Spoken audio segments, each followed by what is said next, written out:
सड़क परिवहन एवं नागरिक उड्डयन राज्य मंत्री general VK Singh PVSM AVSM VSM से राष्ट्रीय सामाजिक आर्थिक विकास में सड़कों एवं राजमार्ग की भूमिका पर प्रकाश डाला।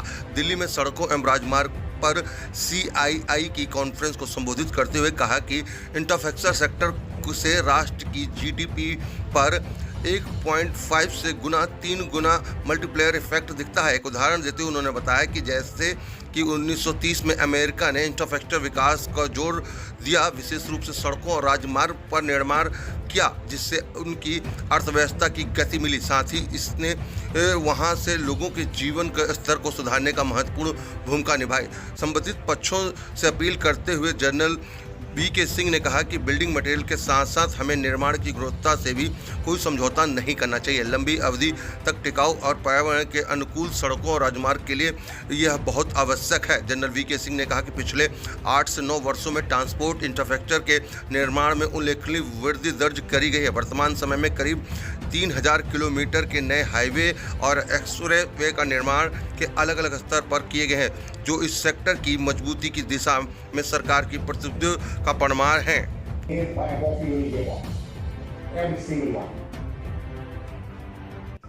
More and more we use on our roads, and you will see our axles, our drives being more and more coming into the picture where these things come.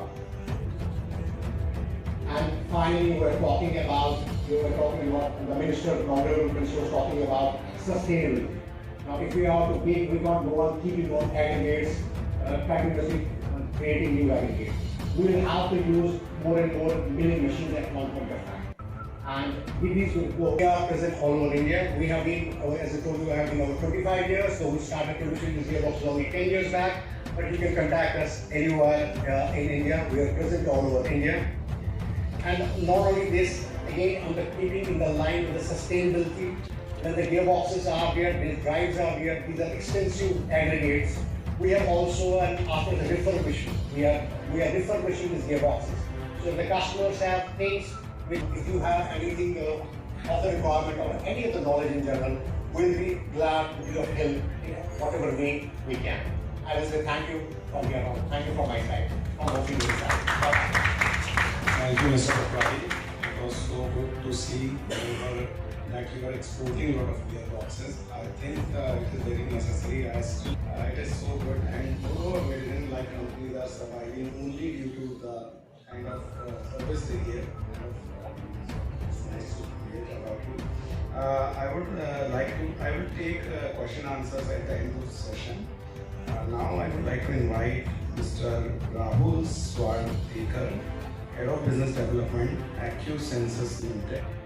If you look at the excavator classes, basically where you have a bowl area, you can have narrow impact. Utkarsh India is certified with all international and national certifications. We export to almost Bharatmala Pariyojana, North and South India, Bundelkhand Expressway project, Purvanchal Expressway project, Delhi Mumbai Expressway project, Indian Railways project. And sales and marketing of beauty and building of Bombay Field.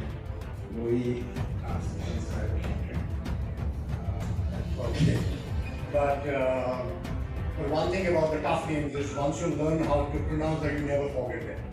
So my endeavor today will be to make sure. So just to pivot Configurely, what Configurely does is, we are the largest producers of transmissions for off-highway vehicles in the world. But here we are talking about the requirements in India. What are the requirements in India? We would go to the extreme and focus what we have done for India. Configurely might be a very unusual name for you, but our brands won't be so unusual. You see on the transmissions, you will see this right angle one on the many of the gearboxes that you see on the field.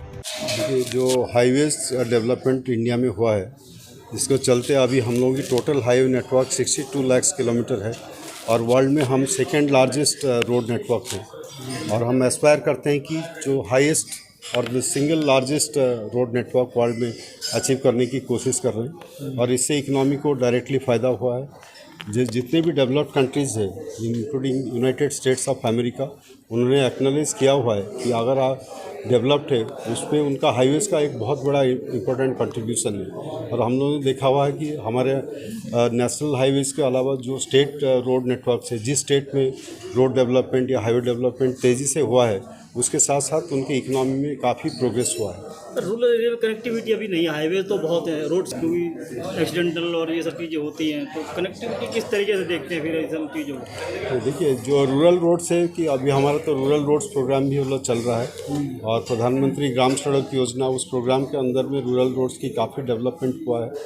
उस पर एक तो connectivity वाला बढ़ रहा है, plus different new materials की भी प्रयोग हो रहा है। जैसे कि आपने सेफ्टी की वाला बात बताया हुआ है, वो थोड़ी सी कंसर्न है, लेकिन उस पर हम लोग काम कर रहे हैं। उस पर कई तरह की टेक्नोलॉजी सॉल्यूशंस आ रहे हैं, क्योंकि अभी इमीडिएटली बहुत हाई स्पीड नेटवर्क को हम लोगों ने स्विच ओवर किया हुआ है।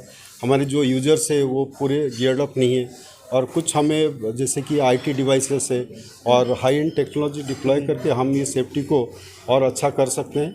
और हम लोग ये अभी टारगेट है कि बाय 2030 जो रोड सेफ्टी है ऑलमोस्ट 50% होगा।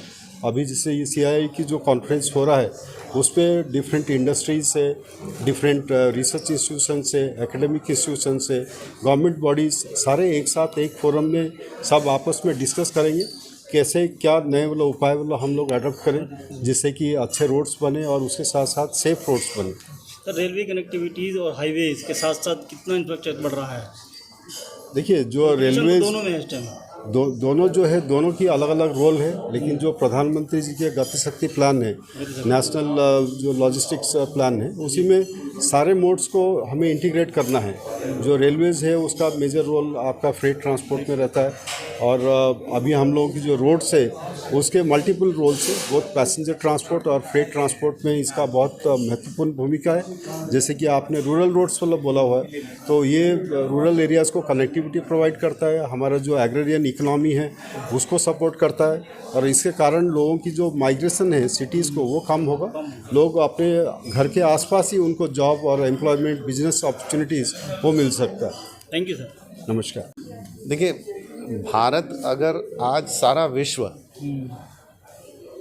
रिसेशन के दौर से चल रहा है, और अगर भारत में रिसेशन नहीं है तो उसका एक मुख्य कारण, बहुत बड़ा कारण ये है कि गवर्नमेंट ने इतना पैसा इंफ्रास्ट्रक्चर के ऊपर खर्च किया हुआ है।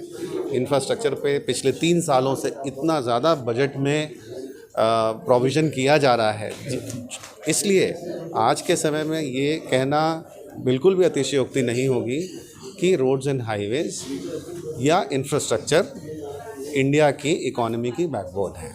सर, क्या देखते हैं? इसमें कोई दो राय नहीं। देखिए, रोड सेफ्टी के इम्प्लीमेंटेशन के लिए जो इम्प्लीमेंटिंग एजेंसीज़ हैं, जैसे NHAI है, मिनिस्ट्री ऑफ रोड ट्रांसपोर्ट है, या इवन स्टेट PWDs हैं, इन्होंने कोई कसर नहीं छोड़ी हुई है। बहुत पैसा और बहुत से पॉलिसी इनिशिएटिव्स ऑलरेडी लिए जा चुके हैं और ग्राउंड लेवल पे बहुत काम हुआ है, बट मानता हूँ कि अभी भी बहुत कुछ होना बाकी है। इसलिए क्योंकि भारत में इतना सब करने के बावजूद ये देखा जा रहा है कि एक्सीडेंट्स में कमी नहीं आ रही है, उसके कारणों पे मंथन किया जा रहा है। एक कारण ये भी है कि हम अगर अनुशासन के साथ ड्राइविंग करें तो रेट ऑफ कोर्स इसमें बहुत अधिक बदलाव किया जा सकता है। CII का क्या रोल रहेगा, क्या इम्प्लीमेंट, क्या वो एक श्वेत पत्र गवर्नमेंट को देगी आज की? बिल्कुल, हमने एक श्वेत पत्र तैयार किया है। आज हमने एक नॉलेज बुक भी तैयार की है और उसको हमने आज मिनिस्टर साहब से अनवेल भी कराया है। वो नॉलेज बुक हम आगे बढ़ाएंगे। Thank you.